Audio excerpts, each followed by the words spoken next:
창세기 14장.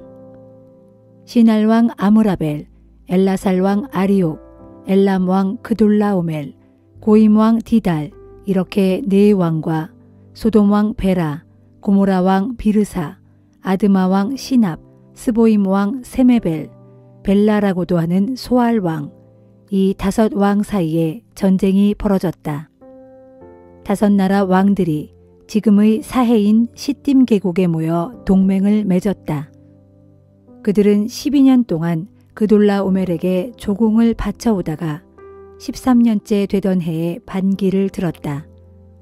그러자 14년째 되던 해 그돌라오멜이 자신과 동맹을 맺은 나라의 왕들과 함께 동맹군을 이끌고 쳐들어왔다. 그돌라오멜은 아스드롯 가르나임에서 르바 족속을, 함에서 수스 족속을, 사외 기랴다임에서 엠 족속을 쓰러뜨렸다. 그돌라오멜은 또 세일 산악지대에서 호리 족속을 쳐부수고 광야 가까이에 있는 엘바란에 이르렀다. 그돌라오멜 동맹군은 북쪽으로 방향을 바꾸어 엔 미스밧 곧 가데스로 쳐들어가 아말렉 족속이 살고 있는 전 지역을 짓밟았다. 그들은 또 하사손 다말에 살고 있던 아모리 족속도 모조리 쓰러뜨렸다. 그러자 소돔 왕과 고모라 왕과 아드마 왕과 스보임 왕과 벨라라고도 하는 소알 왕이 연합군을 형성하여 함께 군대를 이끌고 시딤 계곡에 모였다. 그들은 그돌라오멜 동맹군에 맞서 싸움을 벌였다. 이들 5나라의 왕이 북쪽의 4나라 왕인 엘람왕 그돌라오멜과 고임왕 디달과 시날왕 아므라벨과 엘라살왕 아리옥을 상대로 시딤 계곡에서 싸움을 벌인 것이다.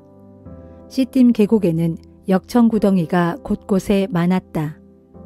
소돔 왕과 고모라 왕이 싸움에 밀려 도망칠 때 그들의 군사들이 거기에 빠지고 나머지는 산으로 도망쳤다.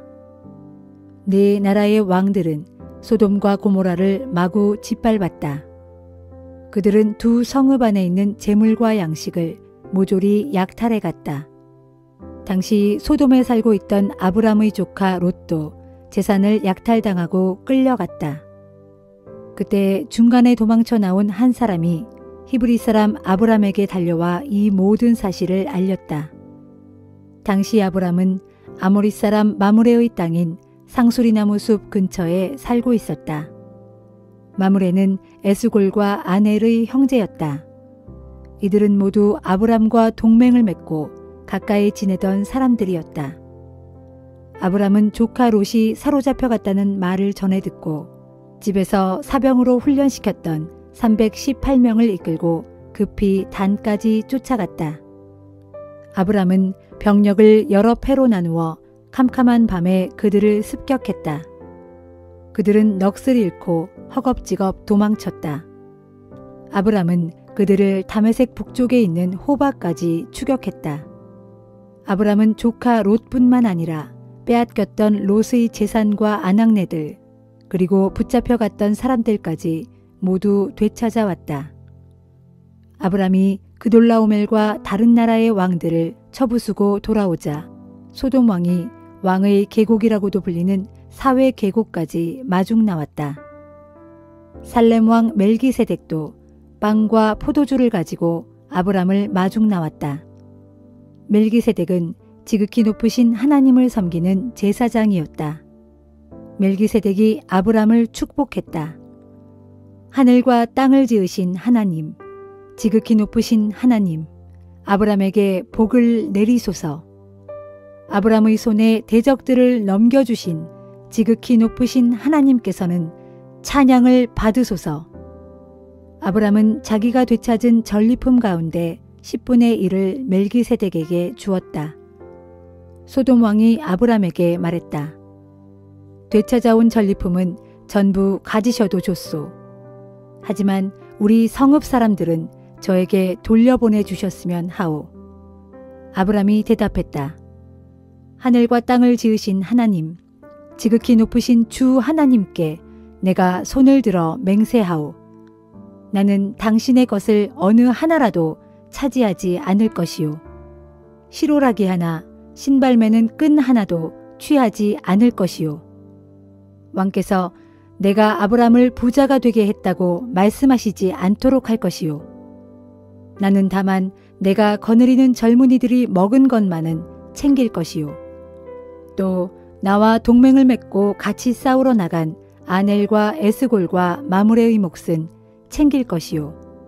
그들에게는 그들의 몫을 취하도록 해주시오.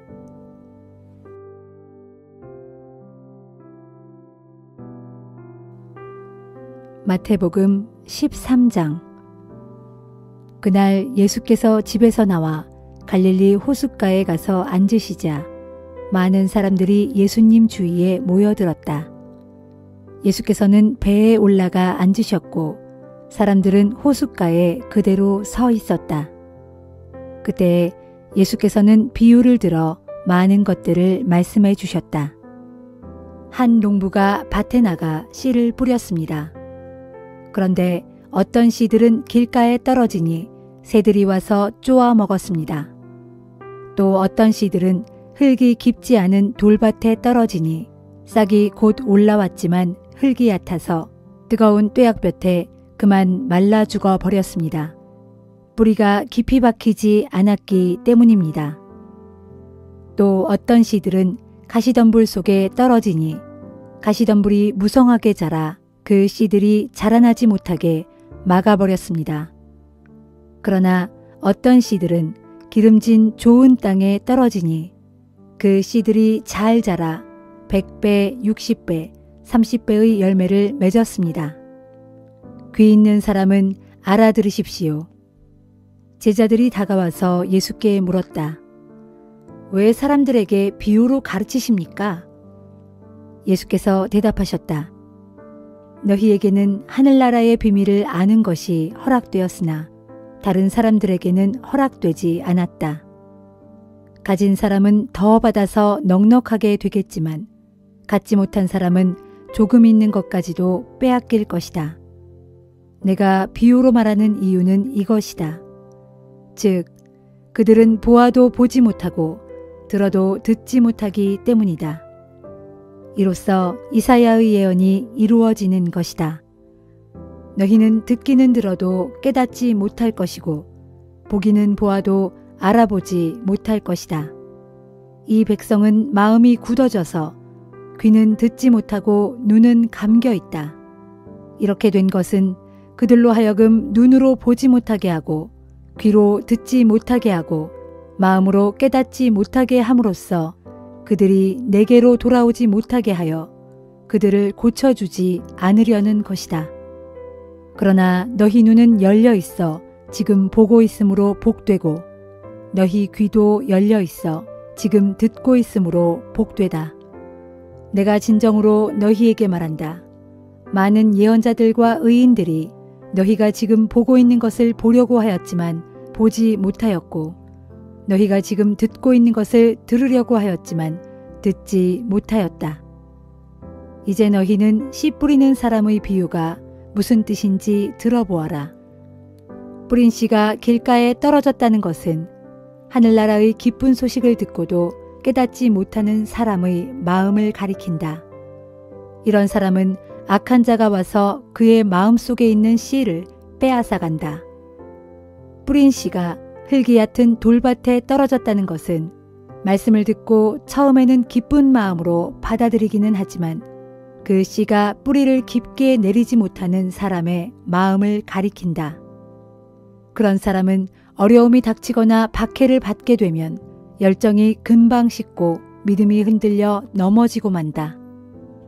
뿌린 씨가 가시덤불에 떨어졌다는 것은 말씀을 듣기는 하지만 세상에 대한 염려와 재물의 유혹이 하나님의 말씀을 막아버리는 사람을 가리킨다. 이런 사람은 아무런 열매를 맺지 못한다. 뿌린 씨가 좋은 땅에 떨어졌다는 것은 말씀을 듣고 깨달아 그대로 실천함으로써 100배, 60배, 30배로 풍성한 열매를 맺는 사람을 가리킨다. 예수께서 또 다른 비유를 들어 사람들에게 말씀하셨다.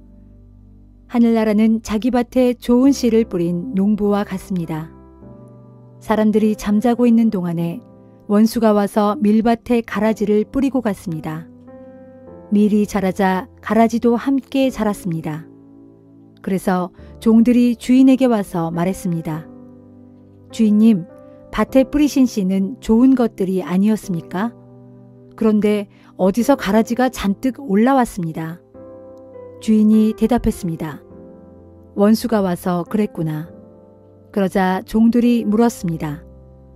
저희가 지금 가라지를 다 뽑아버릴까요? 그러자 주인이 말하기를 아니다. 지금은 가만두어라. 가라지를 뽑다 보면 밀까지 뽑히게 되니 추수 때까지 그냥 내버려 두어라. 추수할 때에 내가 추수꾼들에게 일러서 가라지를 먼저 뽑아 불에 태우라고 하겠다. 그런 다음에 밀을 거두어 곳간에 쌓으라고 하겠다. 했습니다. 예수께서 또 다른 비유를 들어 말씀하셨다. 하늘나라는 겨자씨와도 같습니다. 겨자씨는 모든 씨앗들 중에서 가장 작지만 나중에는 새들이 날아와 그 가지에 둥지를 틀 만큼 큰 나무가 됩니다. 예수께서 또 이런 비유를 들어 말씀하셨다. 어떤 여자가 밀가루 서말의 반죽 속에 누룩을 살짝 넣었더니 반죽이 온통 부풀어 올랐습니다. 그렇습니다. 하늘나라는 이런 누룩과도 같습니다. 예수께서는 사람들에게 비유로만 말씀하셨다. 비유가 아니면 아무 말씀도 하시지 않았다. 이는 일찍이 예언자를 통해 선포하신 말씀이 이루어진 것이다.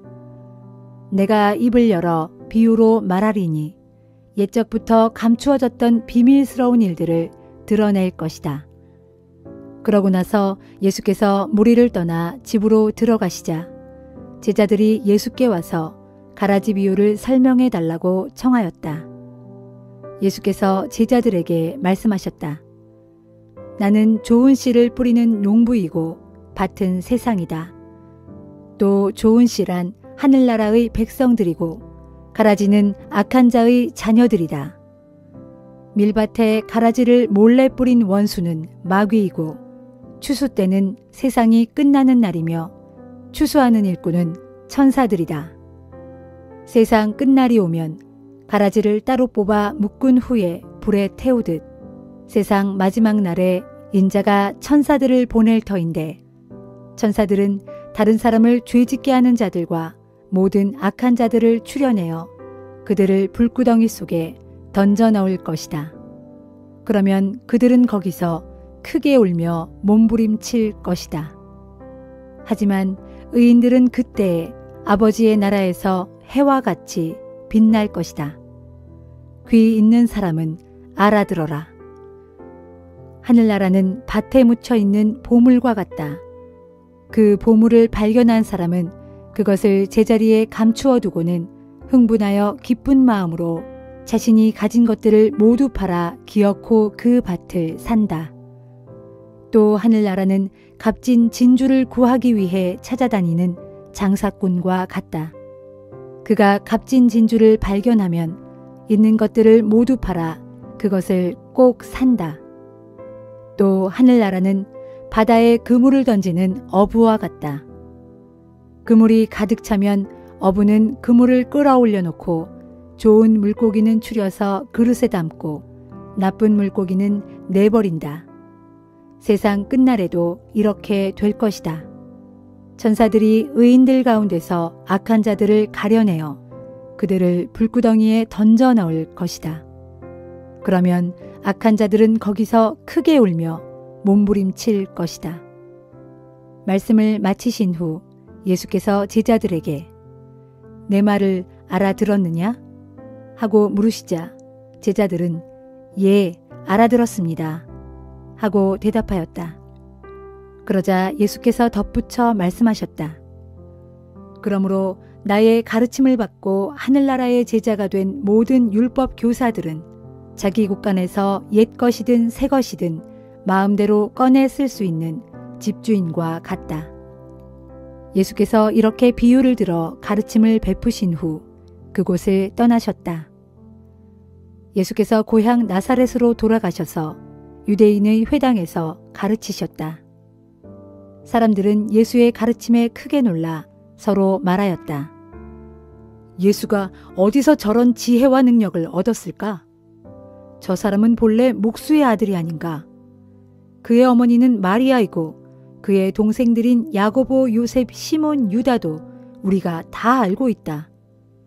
그의 누이들도 다 여기에 살고 있지 않는가? 그런데 예수가 어떻게 저런 것들을 터득할 수 있게 되었을까? 그러면서 사람들은 예수를 달갑지 않게 여겨 그를 배척했다. 그러자 예수께서 그들에게 말씀하셨다. 본래 예언자는 자기 고향과 자기 집안 사람들에게는 존경을 받지 못하는 법이요. 이처럼 고향 사람들이 예수를 믿지 않았기 때문에 예수께서는 그곳 나사렛에서 기적을 많이 베풀지 않으셨다.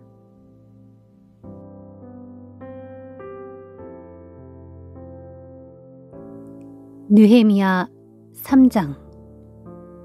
대제사장 엘리야십을 비롯하여 그의 동료 제사장들은 다 함께 일어나 예루살렘 성벽 중 양의 문을 다시 세웠다. 그들은 양의 문을 거룩하게 하여 하나님께 봉헌하고 제자리에 문짝을 달았다. 이어서 그들은 함메아 망대에서부터 하나넬 망대에 이르기까지 성벽을 쌓은 후 하나님께 봉헌했다. 그 다음 구획은 여리고 사람들이 맡아서 이어 건축했고 그 다음은 이므리의 아들 삭굴이 맡았다. 하스나의 아들들은 물고기 문을 맡아서 문틀을 얹고 문짝을 단 다음 빗장도 만들어 달았다. 그 다음 구획은 학고스의 손자이며 우리아의 아들인 무레못이 맡았고 그 다음은 무세사벨의 손자이며 베레갸의 아들인 무슬람이 맡았고 그 다음은 바하나의 아들 사독이 맡아서 건축했다. 그 다음 구획은 드고아 사람들이 맡아서 건축했지만 그 성읍의 유지들은 공사 책임자들에게 협조하지 않았다. 바세아의 아들 요야다와 부소디아의 아들 무슬람은 옛 문을 맡아서 복구했다. 그들은 성문에 문틀을 얹고 문짝을 달고 또 자물쇠와 빗장을 만들어 달았다. 그 다음 구획은 기브온 사람 물라데아와 메로노 사람 야돈이 맡았다. 이들은 유프라테스강 서쪽 지방의 총독 관하라에 있던 기브온 사람들과 미스바 사람들을 데리고 그들과 함께 일했다. 그 다음 구획은 금 세공업자인 할헤야의 아들 우시엘이 맡았고 그 다음은 향료를 만드는 일을 하는 하나냐가 맡았다. 그들은 넓은 벽에 이르기까지 예루살렘 성벽을 복구하였다. 그 다음 구획은 후루의 아들 르바야가 맡았는데 그는 예루살렘 구역의 절반을 다스리는 지도자였다. 그 다음 구획은 하루마베 아들 여다야가 맡아 복구했다.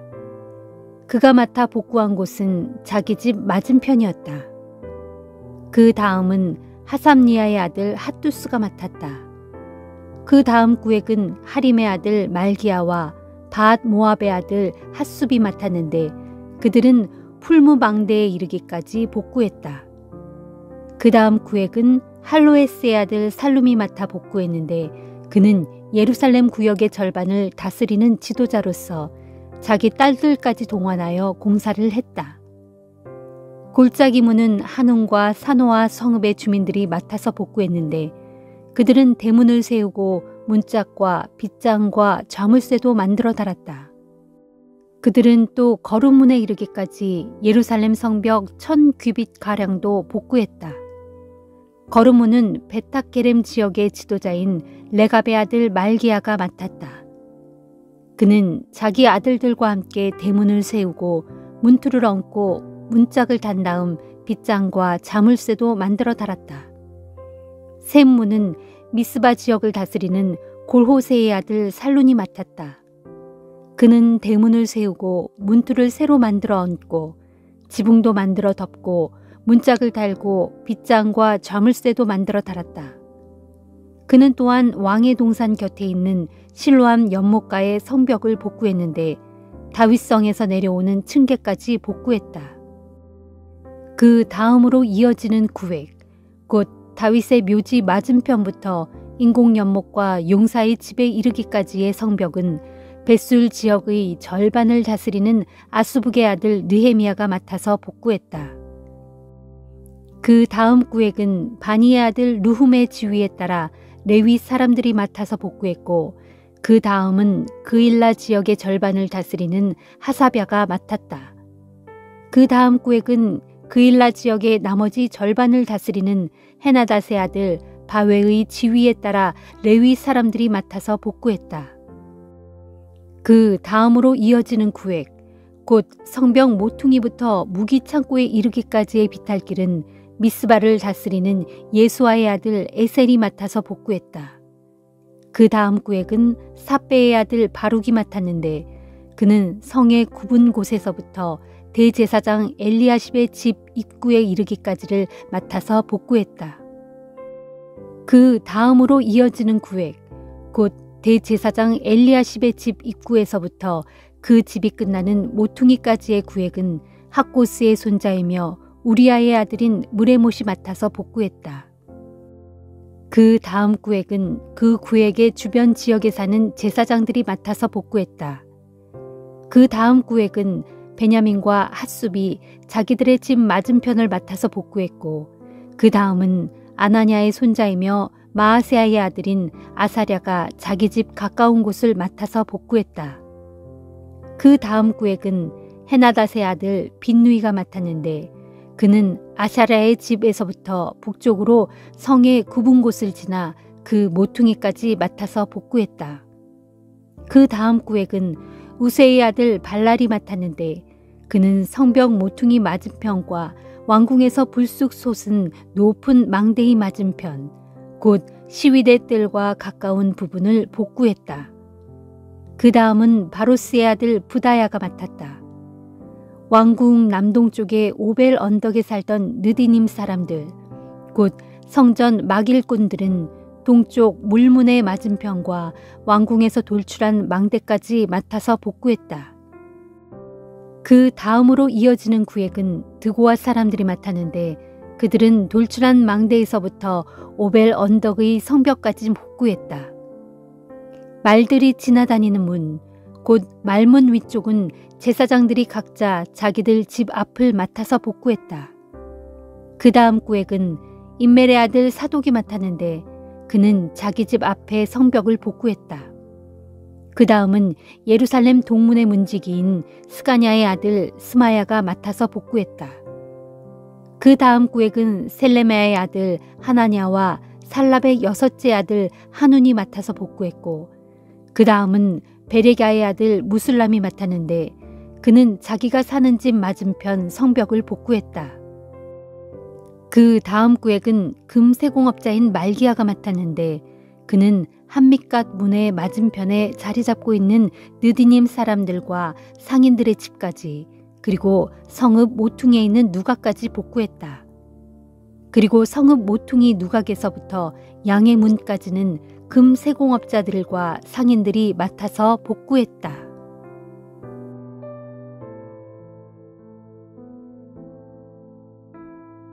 사도행전 13장.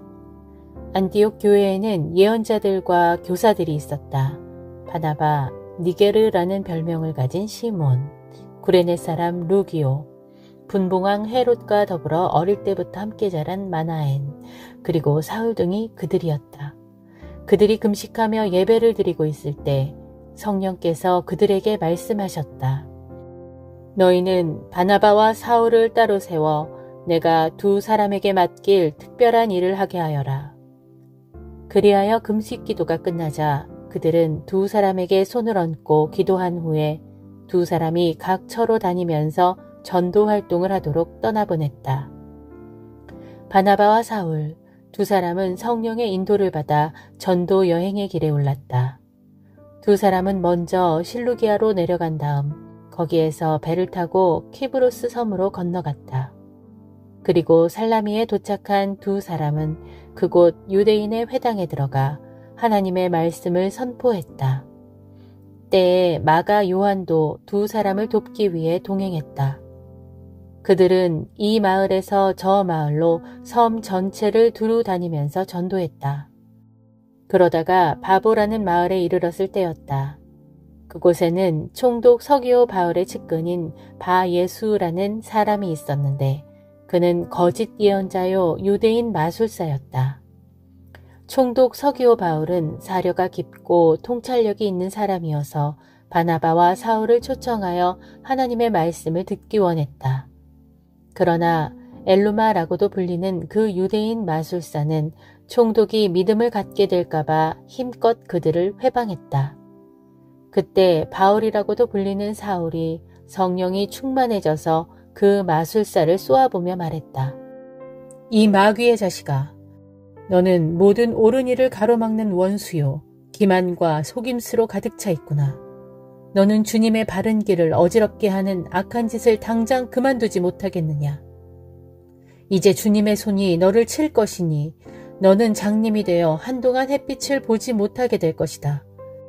바로 그 순간 안개와 어둠이 그 유대인 마술사를 덮쳤다. 그러자 그는 앞을 더듬거리며 자기 손을 잡아 이끌어줄 사람을 찾았다. 이것을 본 총독은 즉시 주님을 믿게 되었고 말씀의 가르침에 크게 감탄하여 그저 놀라워할 뿐이었다. 그 뒤 바울 일행은 바보에서 배를 타고 밤빌리아에 있는 버가로 갔다. 거기에서 마가 요한은 두 사람을 떠나 혼자서 예루살렘으로 돌아갔다. 바울과 바나바는 버가에서 더 나아가 비시디아 지방의 안디옥으로 갔다. 거기에서 두 사람은 안식일을 맞아 유대인 회당으로 들어가 자리에 앉았다. 율법서와 예언서 낭독이 끝나자 회당의 지도자들이 두 사람에게 전가를 보내어 요청했다. 형제들이여, 여기 모인 사람들에게 권면해 줄 말씀이 있거든 해주십시오. 그래서 바울이 자리에서 일어나 손짓을 한 후에 말했다. 이스라엘 동포 여러분, 또한 하나님을 예배하시는 이방인 여러분, 제 말에 귀를 기울여 주십시오. 이스라엘 백성이 하나님께서는 우리 조상들을 선택하셔서 이집트 땅에 사는 동안에도 번성하게 하셨고 때가 되자 마침내 큰 권능의 팔로 그들을 종살이하던 그 나라에서 이끌어내셨습니다. 광야에서 방황하던 40년 동안에도 하나님께서는 우리 조상들의 소행을 참아주시고 요단강을 건너게 하신 후 가나안의 7민족을 모두 멸망시키시고 약속하신 대로 그들의 땅을 이스라엘 민족에게 유업으로 주셨습니다. 그 후 하나님께서는 약 450년 동안 때마다 사사들을 세워 자기 백성을 다스리게 하셨는데 예언자 사무엘의 때까지 그렇게 하셨습니다. 그 뒤 백성들이 이방 나라들처럼 자기들에게도 왕을 세워주실 것을 거듭 요구하자 하나님께서는 베냐민 지파 소속인 기스의 아들 사울을 첫 번째 왕으로 세워주셨습니다. 그래서 사울은 40년 동안 그 백성을 다스렸습니다.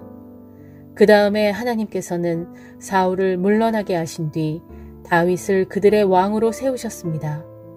이 다윗에 대해 하나님께서는 내가 이새의 아들 다윗을 찾아냈으니 그는 내 마음에 꼭 드는 사람이다. 그는 분명 내 뜻을 다 이룰 것이다 하고 칭찬하셨습니다. 그리하여 마침내 이 다윗의 후손 가운데서 하나님께서 약속하신 대로 이스라엘의 구주 예수께서 탄생하신 것입니다. 예수께서 이 땅에 오시기 전에 세례 요한은 이스라엘의 모든 사람들을 향해 속히 회개하고 세례를 받을 것을 광야에서 선포했습니다. 그리고 세례 요한은 자신의 사역을 다 마칠 무렵에 이렇게 말했습니다. 여러분은 나를 누구라고 생각합니까? 나는 그리스도가 아닙니다. 메시아이신 그분은 내 뒤에 오실 것입니다. 나는 그분의 신발끈조차도 풀어드릴 자격이 없는 사람입니다. 아브라함의 자손인 동포 여러분, 그리고 하나님을 경외하는 이방 사람들이여, 이 구원의 말씀은 우리 모두를 위한 것입니다. 그런데 예루살렘에 사는 유대인들과 그들의 지도자들은 예수를 메시아로 알아보지 못했습니다. 알아보기는커녕 예수를 정죄함으로써 그들이 안식일마다 읽는 옛적 예언자들의 말씀을 그대로 성취하고 말았습니다. 그들 유대인들은 예수를 처형할 만한 아무런 근거가 없는데도 로마 총독 빌라도에게 예수를 십자가에 못 박아 죽이라고 요구했습니다. 이렇게 그들은 예수에 관해 기록된 모든 말씀대로 죽게 다 행한 후 예수의 시체를 십자가에서 내려다가 무덤에 두었습니다. 그러나 하나님께서는 죽은 자들 가운데서 예수를 다시 살리셨습니다. 그리고 다시 사신 예수께서는 갈릴리에서 예루살렘까지 동행했던 뭇 사람들에게 여러 날에 걸쳐 자신의 모습을 나타내 보이셨습니다. 그들 목격자들은 지금 사람들에게 예수를 증거하는 증인들이 되어 있습니다. 그처럼 증인된 우리는 하나님께서 우리 조상들에게 약속하셨던 기쁜 소식을 여러분에게 가지고 왔습니다. 하나님께서는 예수를 다시 살리심으로써 그들의 후손인 우리를 위해 자신의 약속을 이루셨습니다. 이것은 시편 제2편에 너는 내 아들이다. 오늘 내가 너를 낳았다. 라고 하신 말씀 그대로입니다. 하나님께서 예수를 죽은 자들 가운데서 살려내시고 다시는 죽지 않게 하신 이 사실은 성경에 내가 다윗에게 약속한 거룩하고도 확실한 복을 너희에게 주겠다 라고 하신 말씀이 그대로 이루어진 것입니다. 또 다른 시편에도 기록되기를 주님께서는 주님의 거룩하신 분을 썩지 않게 하실 것이다 하였습니다. 이 말씀은 다윗을 가리켜 하신 것이 아닙니다. 다윗은 하나님의 뜻에 따라 섬기며 살다가 죽었고 죽어서는 조상들과 함께 땅에 묻혔기에 그의 몸도 이제는 썩어 없어졌습니다. 그러나 하나님께서 다시 살리신 그분은 무덤 속에서 썩은 일이 없습니다. 그러므로 형제들이여, 여러분께 알려드리고 싶은 것은 이것입니다. 즉, 이 예수를 통하여 우리가 하나님께 죄를 용서받을 수 있다는 것입니다. 누구든지 예수를 믿는 사람은 오직 그분을 통하여 죄에서 해방되어 하나님 앞에 의롭다고 인정받을 수 있습니다. 이것은 모세의 율법으로는 절대로 될 수 없는 일입니다. 이제 여러분은 예언자들이 선포한 바 다음과 같은 일이 여러분 자신들에게 닥치지 않도록 조심하십시오. 보아라, 너희 비웃는 자들아. 너희는 기가 막히게 놀라다가 마침내 망하리라. 너희가 믿지 못할 일을 내가 너희 시대에 행할 것이니 누군가 너희에게 말해도 너희는 믿지 않을 것이다. 설교 후 바울과 바나바가 회당을 나서자 사람들은 다음번 안식일에도 와서 설교해 줄 것을 그들에게 간청했다. 모임이 끝난 후 많은 유대인들과 개종한 이방인들이 바울과 바나바를 따라 나섰다. 그러자 두 사람은 그들과 이야기를 나누면서 늘 하나님의 은혜 가운데서 살아갈 것을 권면했다. 그 다음 안식일이 되자 그 도시에 사는 거의 모든 사람들이 주님의 말씀을 들으려고 회당으로 모여들었다. 유대인들은 수많은 사람들이 사도들에게 모여드는 것을 보자 시기심이 가득 차서 바울이 하는 말 끝마다 욕설을 퍼부었다. 그러나 바울과 바나바는 모인 사람들에게 담대하게 말씀을 선포했다. 하나님의 이 기쁜 소식은 먼저 당신들 유대인들에게 전해져야 했습니다. 그런데도 당신들은 그것을 거부함으로써 당신들 스스로가 영원한 생명을 받을 자격이 없음을 인정하고 있습니다. 그러므로 이제 우리는 이 기쁜 소식을 이방인들에게 전하는 것입니다. 주님께서 우리에게 명하시기를 나는 너를 이방 사람들의 빛으로 삼았으니 너로 하여금 땅끝까지 구원을 전파하게 하려 함이다 하고 말씀하셨습니다. 이 말을 듣고 이방 사람들은 기뻐 어쩔 줄 모르며 주님의 말씀을 찬양했다.